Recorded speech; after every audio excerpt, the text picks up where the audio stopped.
Hi, this is Alicia Lamb with Wanamaker Elementary to present cyberbullying. Cyberbullying victims were nearly twice as likely to attempt suicide compared to students who haven't been targeted with online abuse. 7 in 10 young people experience cyberbullying before they hit the age of 18. Girls are more likely to be bullied online than boys, and girls are more likely to do the bullying than boys. More than 1 in 10 students have admitted to bullying someone else at least once, and the LGBTQ community have experienced the highest percentage of online bullying. USD 437 has committed to a bullying plan. Bullying in any form is prohibited, including electronic means. Students who have bullied others may be subject to disciplinary action. This can include suspension and expulsion. If students have threatened to harm someone else, they might be reported to the local law enforcement. And training for staff, students, and parents is required in each of the buildings. The curriculum at Wanamaker Elementary is Second Step. Second Step teaches how to prevent bullying, what to do if you are being bullied, and showing empathy to others. Teach students what to do if they know someone is being bullied. Teach them how to demonstrate care, work together, tell the bully to stop, don't encourage it, and to keep themselves safe.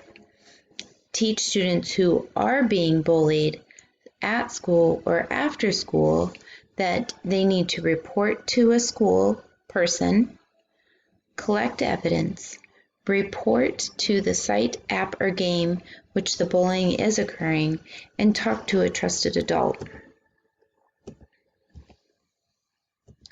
The First Amendment protects our freedom of speech. However, there are some certain expressions that are not protected.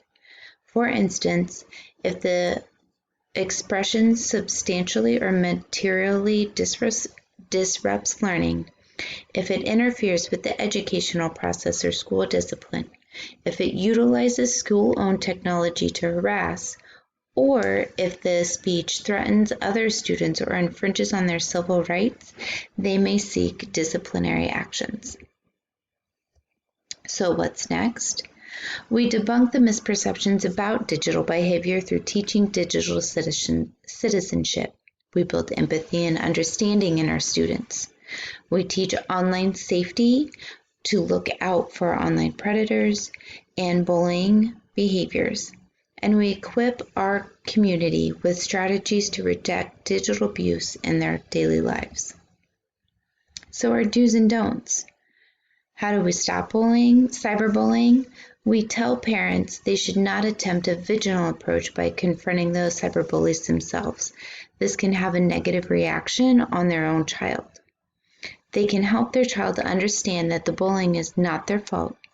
They can change their child's email address or cell phone number, and they can also block the bully's email and cell phone number. So our deterrence don'ts. We don't want to increase formal sanctions, don't enact zero tolerance policies, and don't utilize public shaming. This can have the opposite effect by causing students to outwardly attack that child again. So our deterrence do's. Do give students a stake in conformity, do connect and interact, and do develop a positive school climate. So our resources. Thank you for watching, and let's keep our students safe.